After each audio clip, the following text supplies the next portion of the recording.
Racikan berita. Bismillahirrahmanirrahim. Assalamualaikum warahmatullahi wabarakatuh. Waalaikumsalam. Alhamdulillah bertemu kembali kita dengan I see the real so Iksanuddin.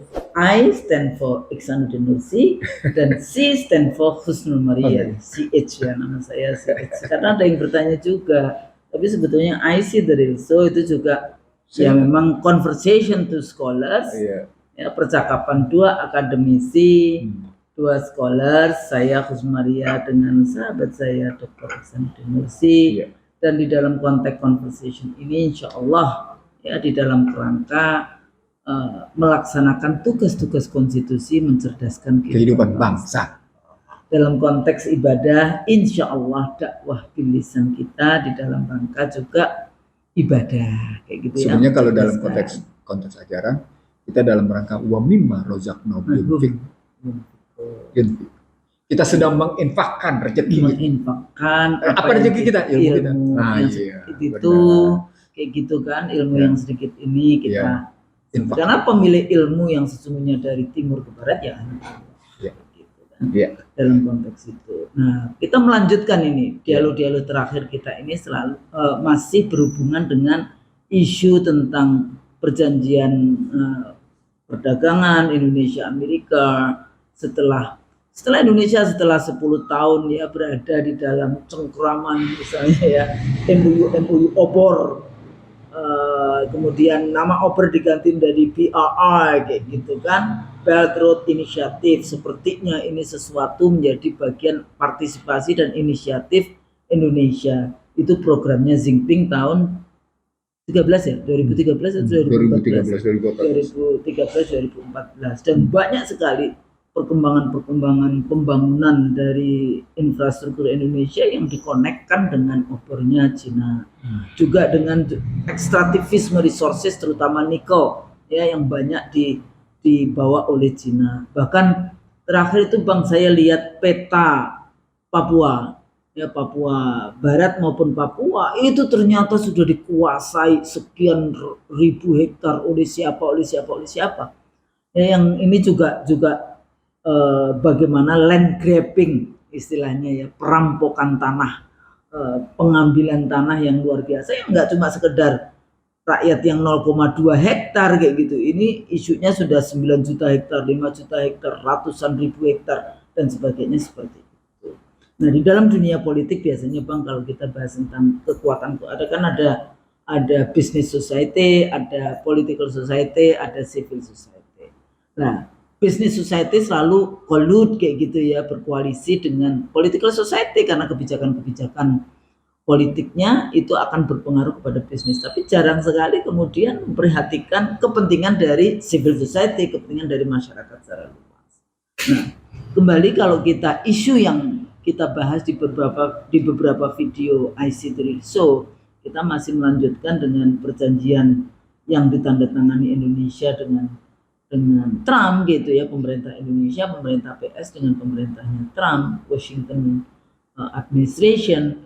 Nah, berhubungan dengan semuanya itu sepertinya apa ya, memberikan congratulation, Indonesia sudah bisa menurunkan dari 32% menjadi 19%. Itu yang terlihat ya, yang kelihatan. Tapi Bang Nursi sudah bahas tentang tidak hanya cuma sekedar 19% di dalam konteks kesepakatan dagang, tapi bagaimana kemudian dampaknya. Kalau selama ini kita melihat bagaimana apa yang terjadi secara makro, secara globalnya, apa yang terjadi, perjanjian seperti apa. Nah, sekarang kalau masuk di dalam kondisi domestik kita, apa dampak dari perjanjian itu dengan kepada korporasi kita, baik terus kepada individu, kepada konsumen, dan kepada beberapa bidang yang kalau kita bahas tentang, kalau bukunya Gilpin kan international economy itu ya, kan bicara tentang nasionalis, kemudian liberal dan Marxis.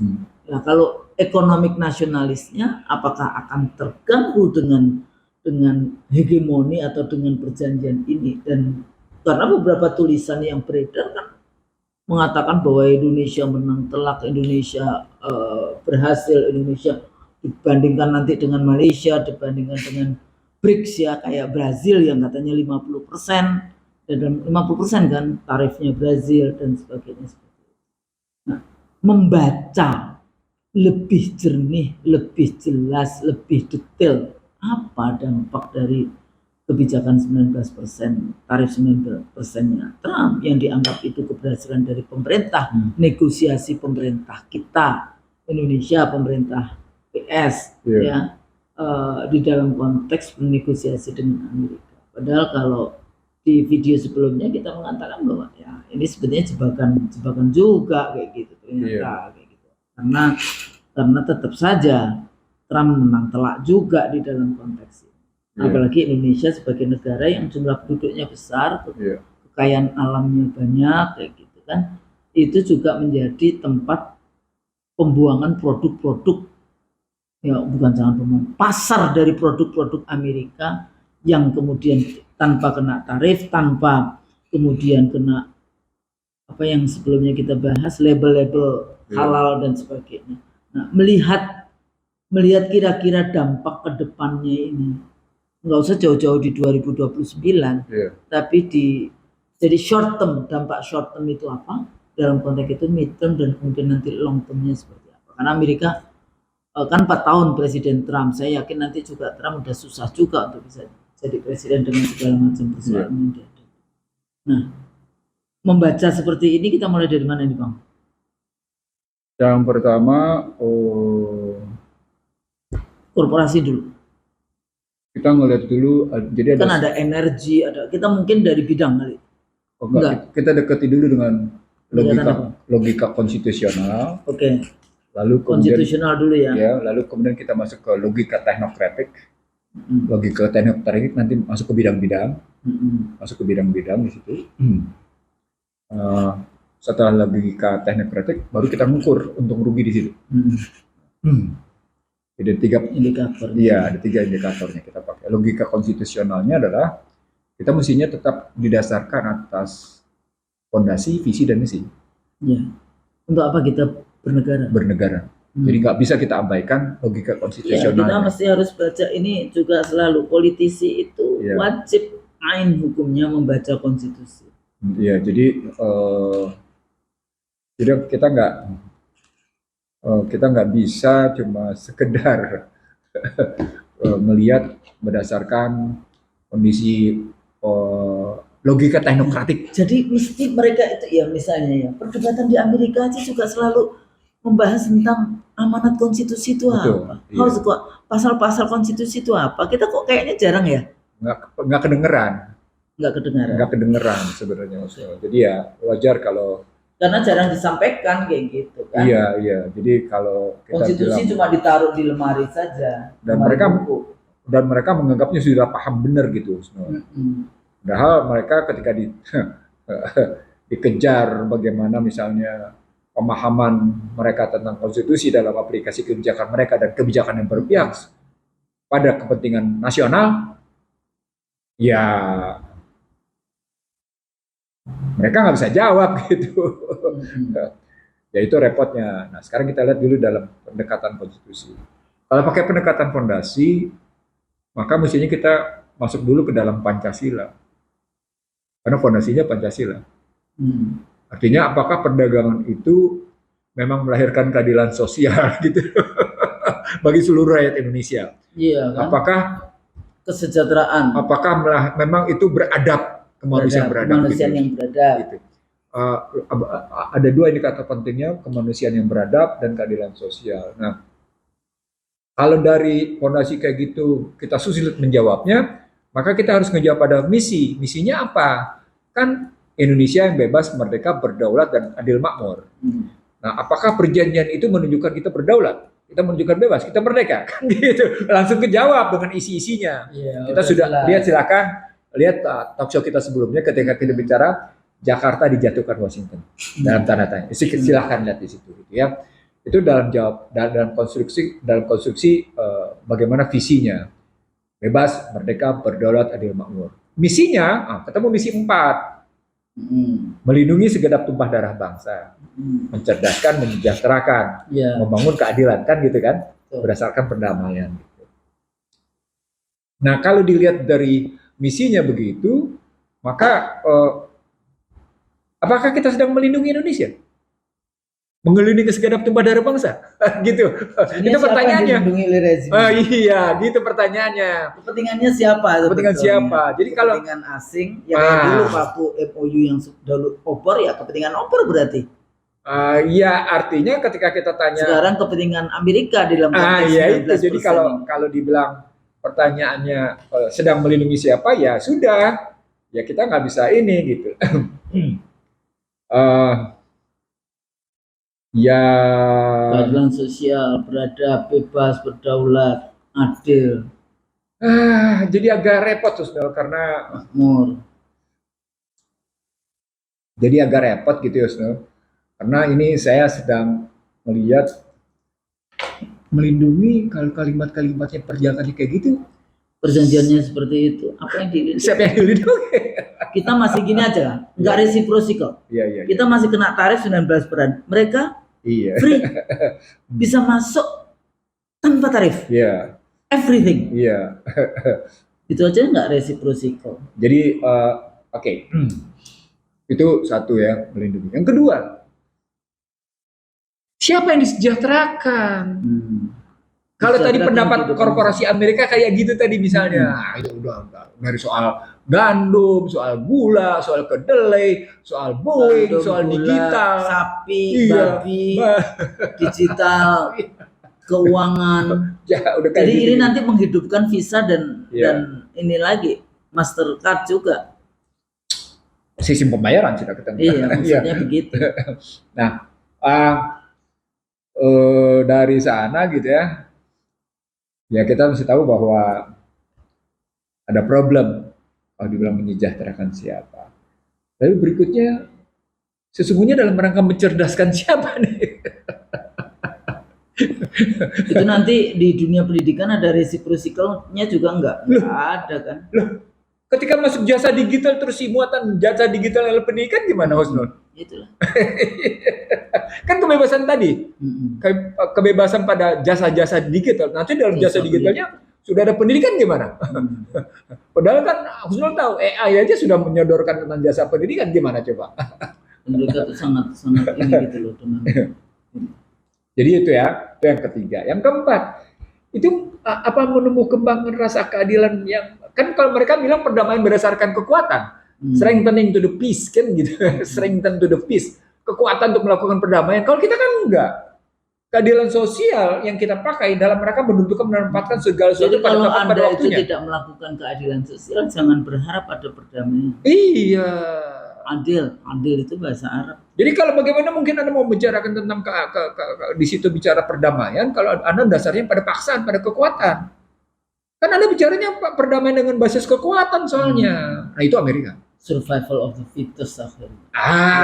Aplikasinya langsung tuh sudah dapat dapat narasinya secara cantik gitu, secara apik.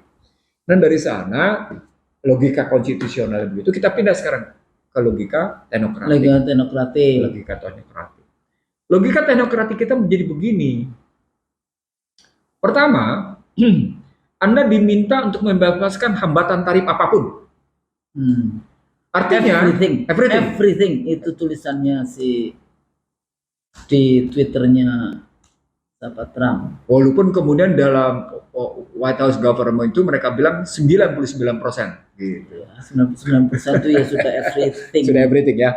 99%. Nah, artinya sesungguhnya ketika sudah logika teknokratik itu artinya apa, Husnul? Kita adalah pasar. Pasar itu. Kita cuma jadi pasar aja. Oke. Kalau pasar nggak kena pajak pula dia. Iya. nanti ketemu nih dengan soal industri hilir macam-macam di Indonesia ini akan ketemu karena tadi mereka harus menghapuskan konten lokal. Jadi ketemu macam-macam di sini. Nah, artinya ketika kita jadikan pasar, maka bagi Amerika adalah penting menjaga daya beli Indonesia, kan gitu kan? Bagaimana harus dijaga pasar kalau pasarnya nggak punya daya beli? Apa poinnya menjaga daya beli? Ya, harus pinjam, ngutang. Artinya Indonesia akan ditawarkan hutang lagi. Pakai kartu juga. Iya. Jadi ini Bang. Ya. Waktu saya ke Amerika pertama kali dulu tahun berapa tuh ya? 97 atau sebelumnya saya udah ke sana. Tapi waktu itu saya sudah punya kartu kredit. Jadi waktu saya pergi ke salah satu restoran untuk beli kopi kayak gitu ya, saya kasih ini uang $100, nggak mau loh. $20 dia bilang paling kecil $20. Tapi ya udah kalau pakai itu visa bisa nggak? Bisa. Ya udah visa ditempelkan kayak gitu, nggak pakai tanda tangan, nggak pakai apa-apa, cuma ditempel kayak gitu aja. Artinya hidup mereka ya dari utang. Kan memang masyarakat berutang. Amerika kan memang masyarakat berutang. Disebut dengan mortgage society. Mortgage. Rumah, kesehatan, Iya. pendidikan, semuanya utang. Iya. Bahkan untuk mendapatkan kuliah S3 pun begitu, Husnul. Iya, pendidikan. Iya. Jadi pendidikan, kemudian kesehatan, iya. Kemudian rumah. Iya. Mereka itu mortgage society. Nah, artinya hajat hidup orang banyak sudah jatuh secara komersial gitu loh, Husnul, jatuhnya. Itu korporasi dong yang main. Walaupun Amerika namanya private lead public. Iya, walaupun kemudian dalam persoalan pendidikan ada juga APBN mereka memberikan pinjaman. Oke, kita pindah sekarang. Ada cerita tentang tadi bagaimana kita dijadikan pasar dan kita nggak punya duit, maka kita diberikan pinjaman. Garis bawahi Husnul, kita tidak punya duit dikasih pinjaman untuk dolar. Apa artinya? Anda membutuhkan dolar untuk membayar pinjaman. Nah, pertanyaan berikutnya, siapa yang jualan dolar? Siapa yang jualan dolar dan bagaimana Anda menciptakan dolar itu? Wah, disitulah yang tadi dalam Jakarta dijatuhkan Washington, saya bilang neraca dagang itu, trade account itu berhubungan dengan current account, neraca berjalan. Gitu loh. Gitu loh ngelihatnya. Jadi harus dipahami nih ketika kita masuk ke dalam logika teknokratik, Anda jangan cuma bicara tentang 19% jauh lebih bagus. Apaan orang sebelumnya 10% kok? Kenapa kita nggak pernah mendiskusikan itu ya? Nggak tahu. Kita cuma tahu-tahu mendiskusikan 32%, habis itu bisa turun 19%, semua tepuk tangan. Oh, sebelumnya 10% kok? Sebelumnya itu ada yang 10, ada yang 5, ada yang ini, malah lebih rendah dari itu. Agak flat gitu loh. Iya, artinya sesungguhnya tim negosiatornya hebat, Husnul. Maksudnya hebat gitu. Sudah ya, jadi tadi dijadikan pasar, nggak punya duit diberikan pinjaman, begitu pinjaman harus bayar dalam bentuk dolar, dan ketika harus nggak punya dolar, Anda mesti menyerahkan apa? Menyerahkan apa yang kita resources. Ketika dibilang sumber daya itu paling tidak mereka minta dua, sumber daya mineral energi, dimintalah nikel, dimintalah yang namanya tembaga, dimintalah sumber daya buatan, dalam hal ini data.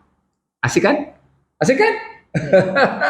Jadi sudah ya, kadang-kadang saya bilang ya wes digoreng Amerika kayak gitu, tapi masih mengalahkan, tapi nggak bisa mengalahkan data yang dibawa oleh malaikat. dia sudah sampai pada posisi hopeless. Enggak, soalnya kita yang bikin database dulu itu setengah mati, nggak boleh ada orang asing satu pun di situ. Oke. Habis itu oleh Depdagri di private Kak, maksudnya private yang megang, ya udah besar. Oke. Sekarang saya tulisin lagi. Nikel tadi apa? Nikel, tembaga dan data. Sumber daya buatan data gitu. Sudah. Nah, itu ini relasi begitu gitu ya. Nah, sekarang logika teknokratik berikutnya, kalau begitu siapa yang untung? Siapa yang buntung? Siapa yang buntung? Kita yang sudah pasti mereka yang untung, kita yang buntung. Kalau begitu sesungguhnya ketika pernyataan mereka yang untung kita buntung, ini kan balik dalam pengertian who is the victory? Who is taking the ya Trump lah. Trump presiden. Tapi tadi tidak masyarakat Amerikanya. Nah, di sini ketika dibilang masyarakat Amerikanya, korporasi Amerika related ke produk yang ada di dalam perjanjian itu. Oke. Dan itu makanya bisa dilihat. Please silakan buka whitehouse.government US gitu ya. Terus lihat komentar-komentar korporasi di sana. Anda bisa lihat sekarang itu. Nah, karena itu saya bilang begini Husnul jadinya. Suka ya kalau ada itu melihat komentar korporasi seperti apa kayak gitu ya. Iya. Sama, saya juga suka kayak gitu. Korporasi kadang-kadang sampai kurang ajar ini kayak gitu. Sudah ya. Mereka diuntungkan sehingga dia nulis lah Iya. gitu kan. Iya. Terima kasih Trump. Ya kayak misalnya Tim Cook dari iPhone. Kan sekarang dia tepuk tangan nih setelah tidak mau investasi di Indonesia soal iPhone. Sekarang dia bilang dia punya kebebasan investasi dan hambatan digital sudah dihapus. Sudah, berarti Apple tepuk tangan, Tim Cook berarti tepuk tangan dong. Gitu misalnya contohnya. Oke, sekarang saya terusin Husnul. Cuman pakai Apple juga tuh.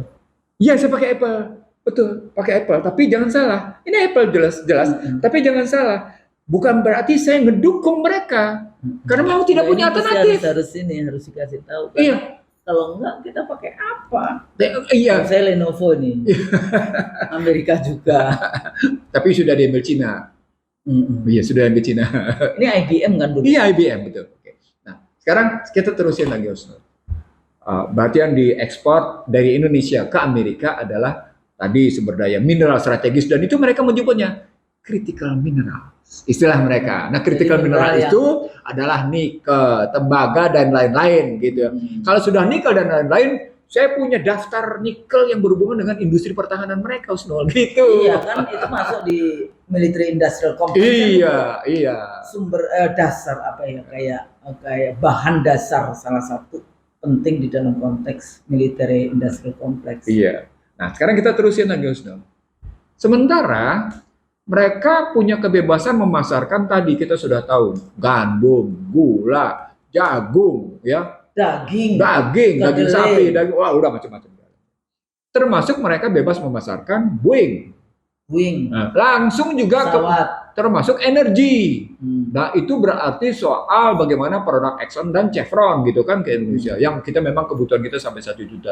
Blok cepu itu Exxon. Dan diminta total dibeli dari, bahkan diminta mengimpor LNG dari Amerika. Padahal ada salah satu mantan pejabat Pertamina mengatakan jangan pernah ngambil LNG dari Amerika.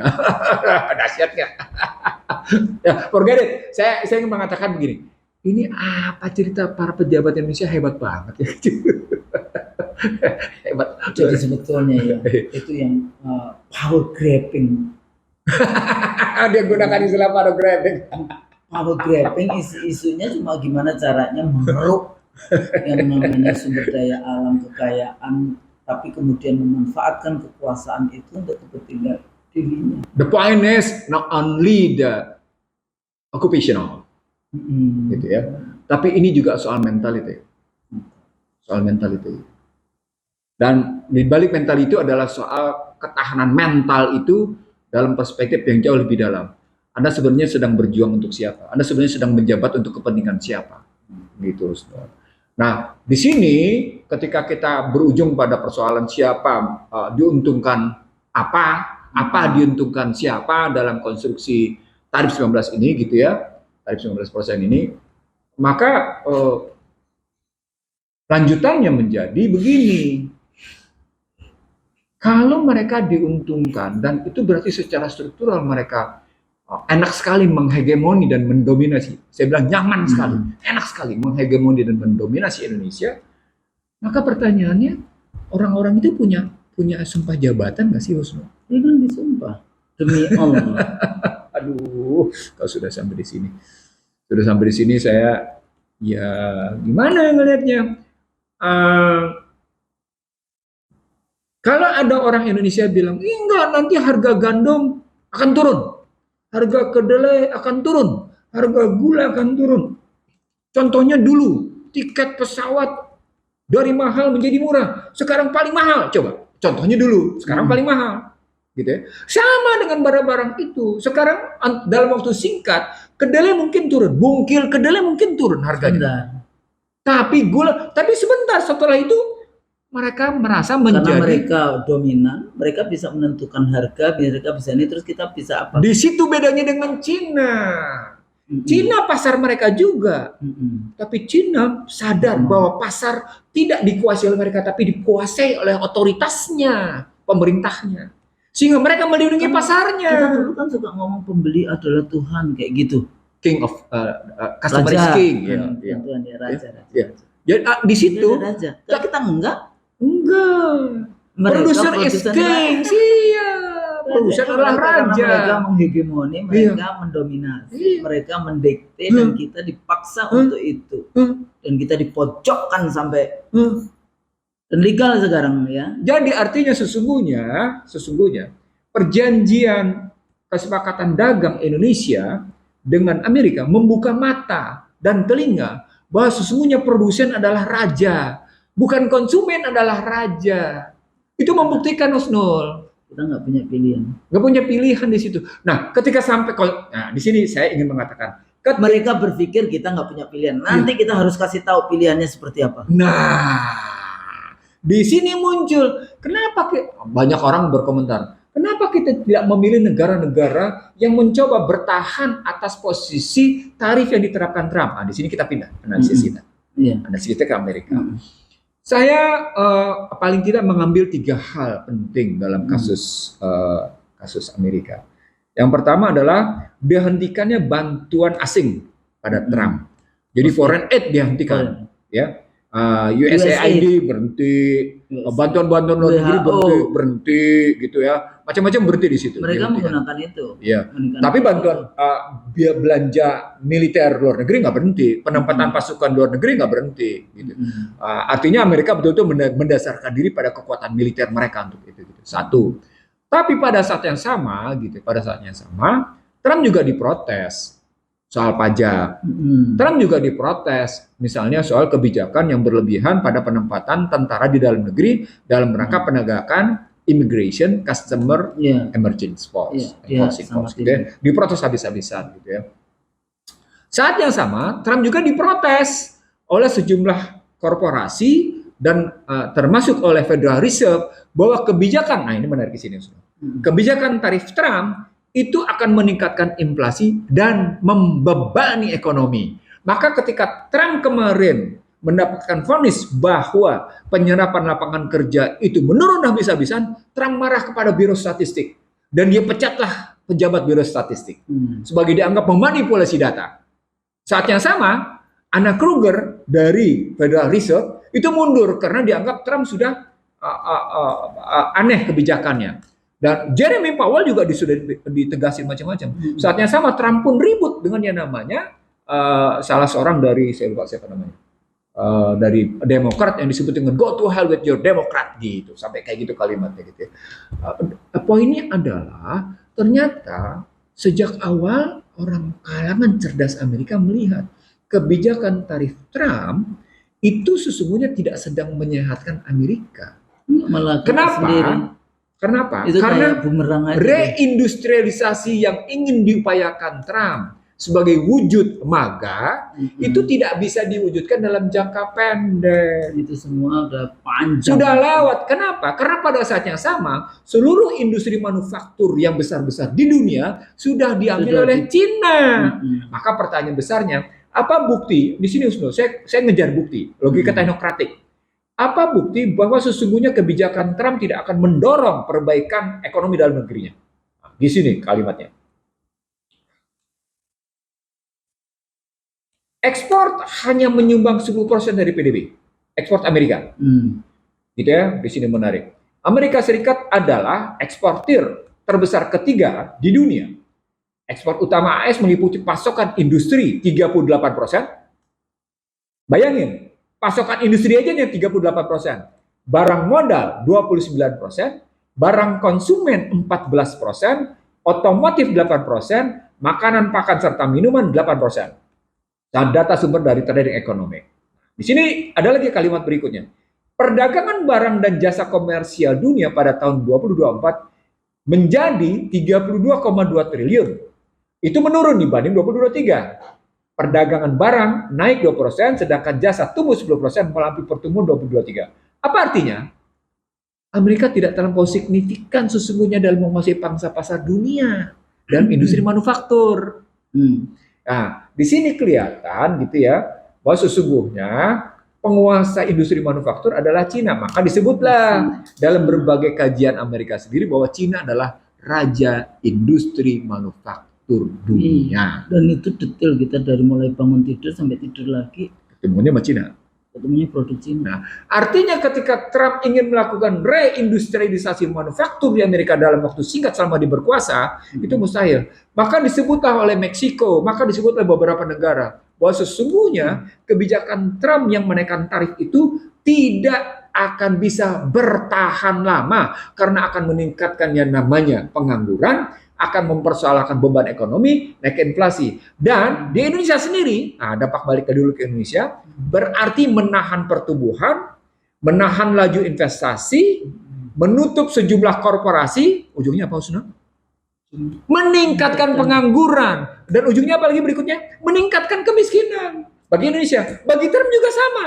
Karena inflasi tinggi, beban ekonomi juga berat, maka pengangguran akan terus berjalan di tengah namanya reindustri manufaktur tidak bisa dilakukan.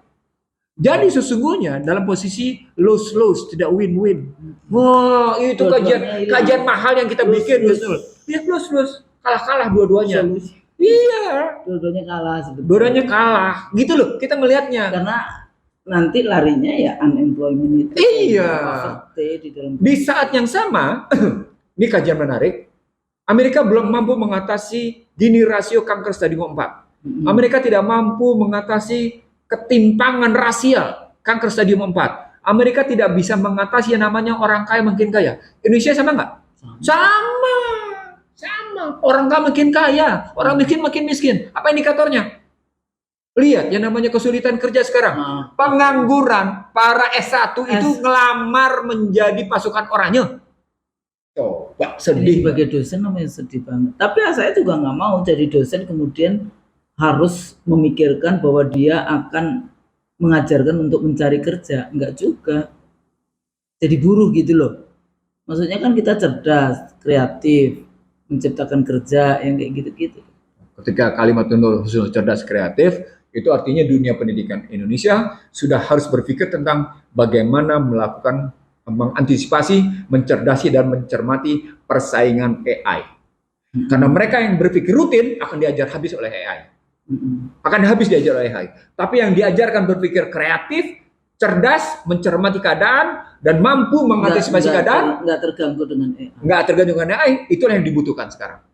Nah, itu kajiannya sudah sampai di situ, Usnul. Tapi pada saat yang sama bahwa negara memang wajib posisinya yaitu membuka lapangan kerja. Itu yang kita bicarakan kemarin, pasal 27 ayat 2. Tiap warga negara berhak atas pekerjaan kehidupan layak bagi kemanusiaan. Itu kita bicarakan sebelumnya. Kehidupan yang layak bagi kemanusiaan. Itu fungsi negara. Iya. Kalau sampai sekarang, kemarin tuh di daerah mana juga itu untuk jadi apa ya? Sampai segitu banyaknya yang apply pekerjaan. Di Jakarta? Enggak ada lagi, dia cuma atau apa yang kayak gitu yang rame di itu, cuma nggak siap-siap. Sabtu malam kemarin di Jakarta itu ada 2 kemacetan. Kemacetan pertama karena ada pembukaan tentang lapangan kerja, macet luar biasa. Ternyata motor yang buat. Padahal yang diambil itu cuma berapa? Iya, sedikit sekali. Lalu kemacetan kedua karena pengajian. Ada pengajian besar di kawasan selatan. Oh iya. Macetnya luar biasa. Sampai jamnya itu luar biasa gitu. Masa dari Blok M ke Tebet bisa makan waktu 1 jam, kan aneh. Tapi kadang-kadang Bang, yang selalu di dalam kampanye itu mengatakan disediakan, dulu kan 10 juta, lapangan kerja 19 juta. Ini implementasinya itu bagaimana sih? Sebenarnya kalau pertanyaan bagaimana terpulang pada 2 hal. Bagaimana fiskalnya, bagaimana moneternya. Nah ternyata kalau fiskalnya sempit. Maka yang terjadi sesungguhnya pada moneter, tapi moneternya pun turunin kebijakan bunganya tipis. Ya udah perbankan bertahan. Artinya perbankan industri perbankan di Indonesia pasti akan pro-cyclical namanya. Pro-cyclical. Nah, kalau sudah pro-cyclical, perbankan akan menahan diri. Kenapa? Karena ketidakpastian. Konjungtur siklusnya itu akan kelihatan, kita tahan diri karena penuh dengan posisi wait and see. Posisi kecil, apalagi dengan situasi perang tarif, bertahan habis-habisan. Tadi yang saya bilang kajian di Amerika sendiri tadi, sejumlah ekonom menyebut inflasi tetap tinggi karena itu Fed tidak menurunkan suku bunga. Ini kalau di bidang UMKM kayak gitu, ada nggak dampaknya? Oh iya. Di bidang apa itu UMKM apa? bidang UMKM paling tidak yang bisa bertahan coba pada sektor makanan. Tapi ketika mereka tidak kekurangan pembeli, mereka dagang apa? Apalagi sekarang model kemudian pasar online itu tinggi. Udah kayak gimana juga susah. Mau food mau apa. Jadi artinya jangan pernah berpikir makro itu tidak terhubungkan dengan yang namanya mikro, gitu loh. Jadi artinya sektor realnya pasti kena. Itu artinya ketika tadi kita bilang tarif 19% akan mengakibatkan pertumbuhan menjadi 4,5%, akan menurunkan investasi, akan menurunkan konsumsi, dan begitu akan meningkatkan hutang. Ini makronya akan meningkatkan hutang, kan gitu ya. Jadi pertama tadi konsumsi akan menurun, investasi akan menurun, government spending juga terbatas, terseok-seok gitu ya, utang luar negeri akan naik. Itu kan satu gitu dampaknya. Nah dari sana karena habis dia dihajar oleh yang namanya tadi daya beli, maka akan muncul pengangguran. Karena pengangguran akan muncul karena dipukul industri tadi dengan serangan impor, perang dagang, kan gitu kan? Maka berikutnya akan terkena pengangguran, kemiskinan. Nah ketika kemiskinan, dampak lagi muter lagi karena gini rasio. Itu artinya apa? Artinya apa? Sini menarik Husnul. Artinya sesungguhnya Indonesia tidak dalam jalur yang benar dalam rangka menjalankan logika konstitusionalnya. Gitu ujungnya. Jadi ketika kita balikin logika konstitusional dengan logika teknokratik, dengan logika empirikal, ternyata siklus berpikir itu mengatakan logika teknokratik dan logika empirik menyatakan Anda tidak sedang menjalankan logika konstitusional. Makanya tadi kita bertanya tentang sumpah jabatan, gitu melihatnya. Jadi kalau kita lihat di persoalan yang namanya political society kita itu nggak aware atau nggak mau membuka pasal-pasal amanah konstitusi sehingga mereka berpikir tergantung siapa yang memberi bisikan, siapa yang jadi mata dan telinga mereka. Apalagi tambahan ukuran kemiskinannya sudah dirubah dari 2,9. Dan waktu itu kenapa World Bank mengatakan kemiskinannya sampai 100 juta? Karena indikatornya naik menjadi $6,9 per jiwa per bulan. Jadi itu kira-kira berapa? Per hari. Jadi kalau 1,2 juta. Per hari. 1,2 juta. Per hari itu jadi total per jiwa itu menjadi per bulan 1,2 juta. 1,2 juta. Kalau dihitung dalam pakai ukuran BPS cuma 600 ribuan. Indikatornya gitu. Diubah indikatornya. Bank Dunia mengubah indikatornya. Artinya Bank Dunia mengubah karena memang Indonesia naik kelas. Dari middle to low menjadi middle to up. Middle to low, menengah ke bawah menjadi menengah ke atas. Nah, menengah ke atas mengakibatkan perubahan indikator kemiskinan. Gitu kalau menurut kemarin. Itu ada kemudian mereka pakai regulasi-regulasi sendiri. Di sini yang saya mau sampaikan, dampak dari tarif 19% adalah gitu ya, bonus demografi tidak memberi manfaat. Ngeri nggak? Artinya ketika bonus demografi tidak memberi manfaat, apa poinnya? Anda tidak akan meraih pertumbuhan 8% yang Anda janjikan. Apa artinya? Anda tidak akan meraih Indonesia emas. Apa artinya? 80 tahun kita merdeka, kita tetap terkungkung dalam ketergantungan struktural keuangan secara eksternal. Dalam Husnul. Utang terus luar negeri. Iya, dalam Husnul. Ketergantungan utang terus luar negeri. Gitu cerita. Jadi 80 tahun kita ternyata kita sebetulnya kemampuan sumber daya alam, ya, jumlah manusia nomor 4 terbesar di dunia dan sebagainya yang kemudian kita persiapkan generasi emas, tapi kalau nggak dipersiapkan ya nggak jadi. Jadi kalau pakai buku saya 2009 judulnya tepat, kita belum merdeka. Jadi buku saya kita belum merdeka. Tapi pada saat yang sama di tahun itu juga saya bilang selamat datang di negeri amburadul. yang saya bawa sampaikan di kuliahnya Husnul. Selamat datang di negeri amburadul, kita belum merdeka. Tambah lagi 2 buku, Bangsa Terbelah dan Prahara. Tambah lagi dengan ASEAN, siapa mengorbankan apa, siapa mengakibatkan timpang.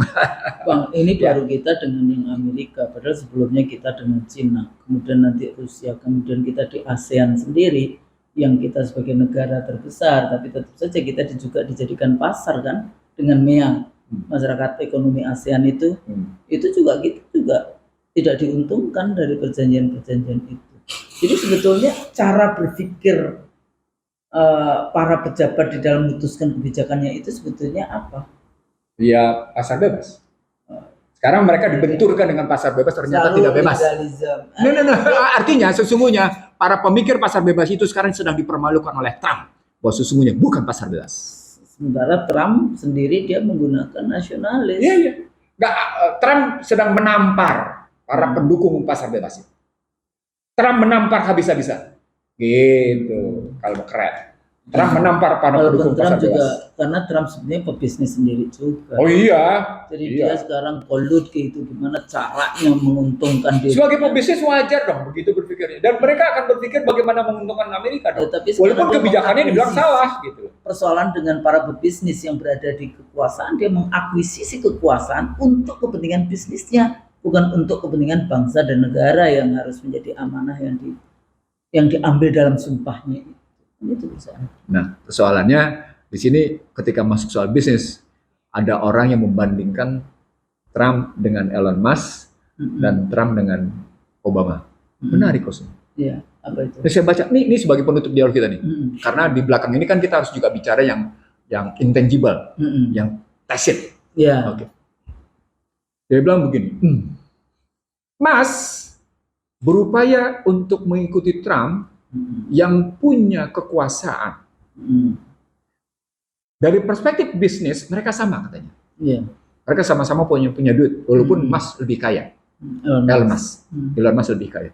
Tapi dari segi kekuasaan, Mas ingin mengambil sedikit kekuasaan Trump yang ternyata tidak bisa dilakukan oleh Elon Musk. Kan dia akhirnya keluar. Peristiwa Elon Musk dengan Trump sesungguhnya terjadi juga antara Trump dengan Obama. Wah, menarik di sini, Osdo. Apa indikatornya? Trump mencoba mengambil nama baik Obama di panggung internasional katanya. Tapi Trump lupa bahwa Obama telah berhasil melakukan tampilan di Amerika yang jauh lebih soft gitu, jauh lebih diterima oleh moral global dibanding sikap Trump yang kehilangan dukungan moral global katanya. Maka yang lebih baik diterima adalah Obama daripada Trump. Menarik nggak perbandingannya? Iya. Apa poinnya? Ketika diaplikasikan dalam perdagangan, maka sesungguhnya adalah soal tadi keadilan dalam perdagangan. Tapi keluar teknis, kalam jangan pernah bicara moral dalam ekonomi. Kacau. Itu siapa? Teorinya siapa? Keynes ya. Oh, jadi the wealth of nation itu? Bukan, itu Adam Smith. Enggak, ini Keynes ya. Liberal dong. Iya, John Maynard Keynes. Iya, memang itu. Jadi jangan pernah bicara. Jadi itu yang disebut oleh Khatib Basri sama saya. Jangan pernah bicara moral dong dalam ekonomi katanya. Nggak ada tuh urusan moral dalam ekonomi katanya. Tapi kali ini dibuktikan oleh Trump, dibuktikan oleh Obama.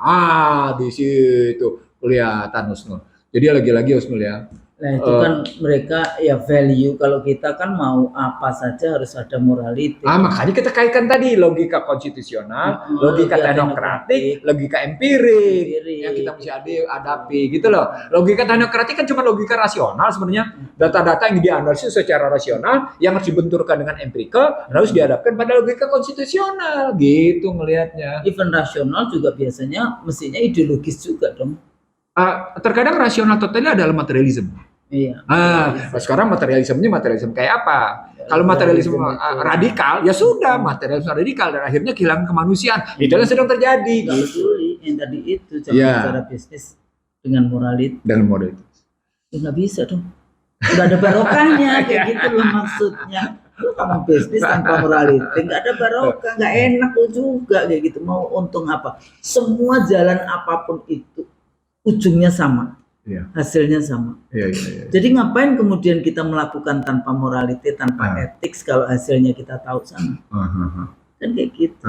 Jadi lebih selamat kalau supaya barokah ya sudah kita mungkin agak sedikit ditekan oleh Amerika. That's your job. Anda dibayar menjadi presiden, menjadi menteri, menjadi anggota DPR untuk jangan kemudian menyerah, tapi untuk bertahan memperjuangkan kepentingan rakyat, bukan kemudian menyerah kepada. Sekarang saya tanya balik sama Osno, karena kita scholars gitu ya, kita bertanya, tamparan Trump ini memalukan nggak secara intelektual? Ya, bagi intelektual penghamba, intelektual beo, market fundamentalism kalau pakai Stiglitz jadi bilang. Kan mereka kan nggak peduli di dalam konteks itu, tapi bagi intelektual yang konstitusional, yang perhatikan kepentingan bangsa dan negara, ya ini sangat memalukan. Padahal malu itu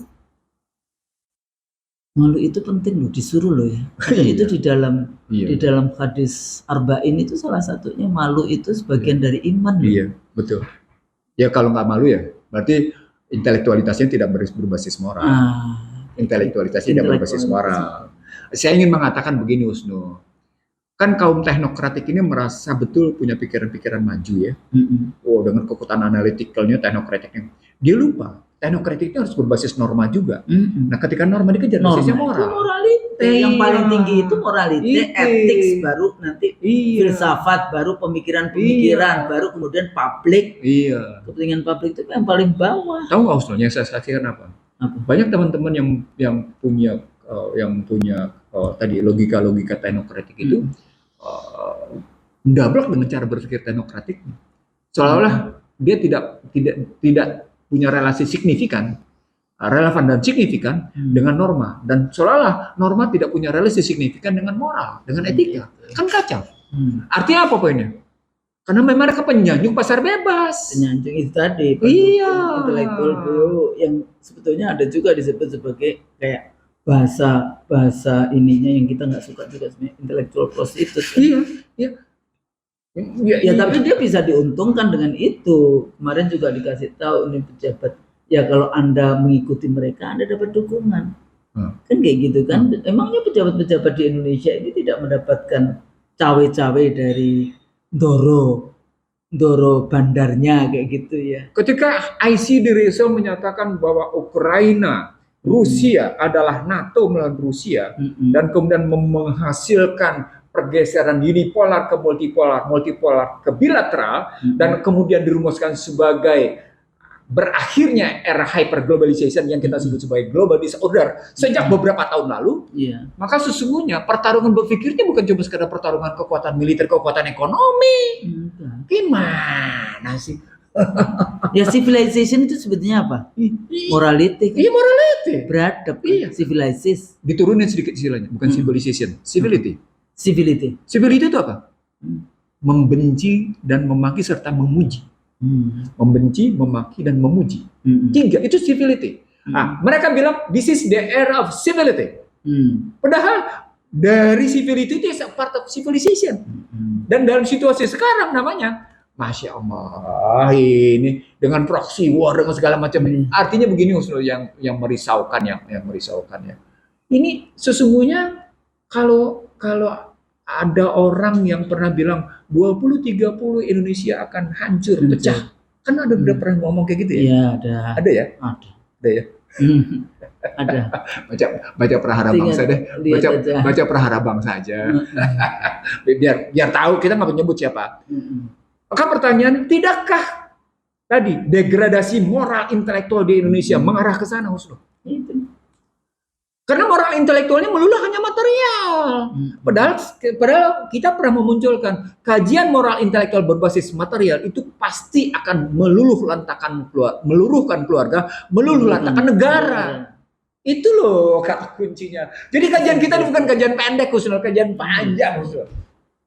Longitudinal. Ya, jadi bukan. Dan dia tetap dalam garisnya, tidak pernah keluar dari garisnya, Usno. Ada benang merah. Ya, jadi tapi ujung intinya ya morality itu, civilization, peradaban, morality. Di dalamnya ada keadilan. Jadi bahkan kita harus menjaga sumber daya alam, bukan dikeruk sekarang karena itu milik anak cucu kita, bukan milik kita saja. Ini lagi-lagi karena pejabat greedy. Ya, kalau sudah masuk dalam kata greedy, dia akan ketemu dengan ketidakjujuran, dia akan ketemu dengan namanya persepsi, fantasi. Jadi ini kata-kata kunci-kunci itu: keserakahan, ketidakjujuran, persepsi. Kata kunci berikutnya Husnul, terperangkap dalam jalan melingkar. Terperangkap dalam jalan melingkar. Apa poinnya? Sesungguhnya mereka bagian dari masalah dan mereka tidak pernah mampu menyelesaikan masalah.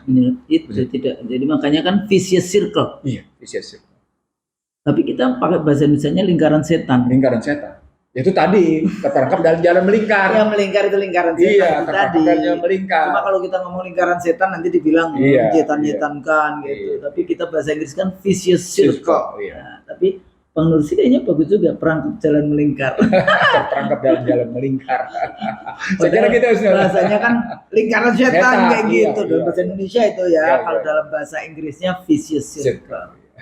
Saya pikir luar biasa di dalam konteks kalau ditanya jadi gimana, emang doa itu menjadi sangat penting. Amin.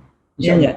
Iya. Jadi jangan Anda jadi pejabat, jadi rakyat, jadi konsumen. Doa itu menjadi sangat penting di dalam. Apa relasi dengan doa, Ustaz?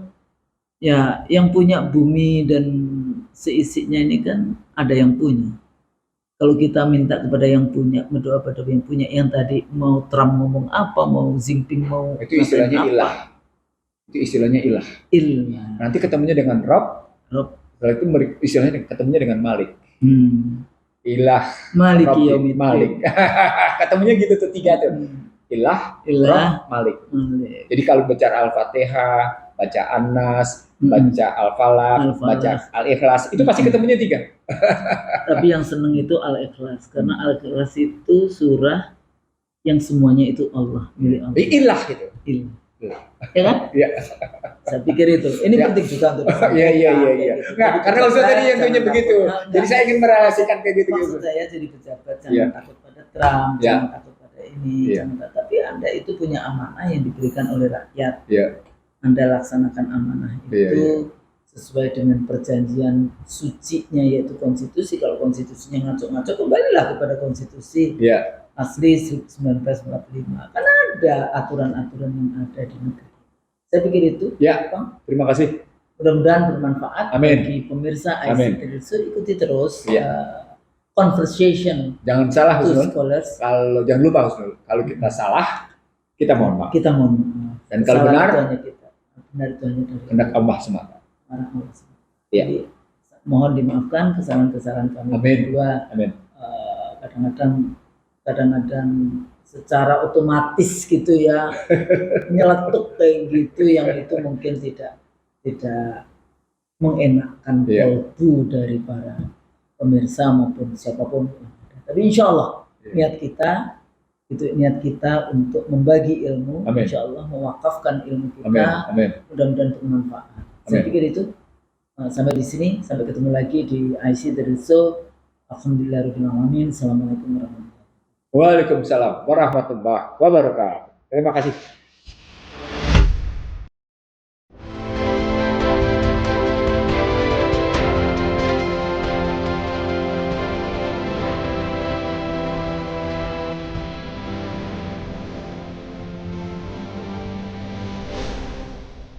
Racikan Berita